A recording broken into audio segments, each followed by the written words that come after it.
Well, ISIS's declared capital of their so-called caliphate is in Mosul, Iraq.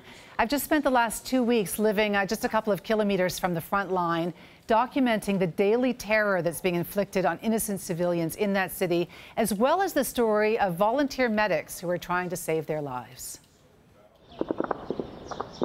This mosque in West Mosul, Iraq, was, until just a couple of months ago, ISIS world headquarters.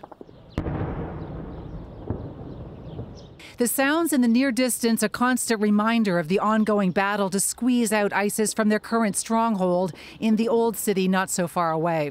This sniper's nest is where ISIS fighters would perch, picking off soldiers and civilians trying to flee, their spent and unused ammo left behind. This room, where we slept alongside soldiers from the Iraqi Special Operation Forces, was the ISIS strategy room.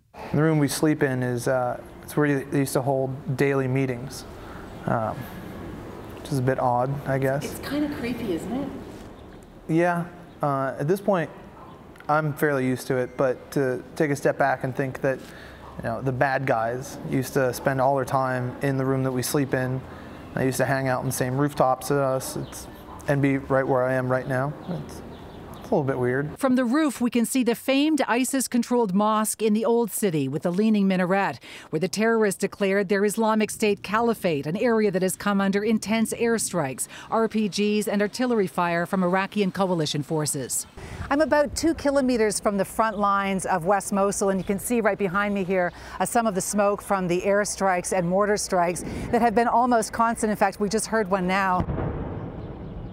The battle for Mosul means a steady stream of injured, dying, and dead to this abandoned mosque turned makeshift trauma stabilization point.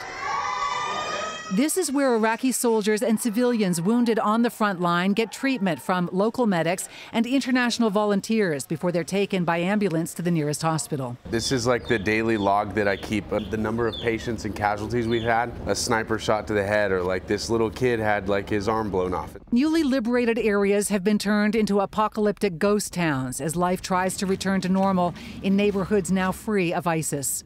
And as the battle rages, medics at the mosque have lost count of the damage done. No matter what you do, it's going to stick with you. I just thought of like 20 images of just really patients, especially kids.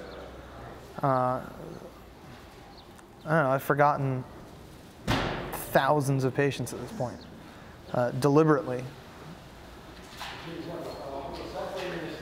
Tomorrow there's going to be more, and the day after that, and the day after that.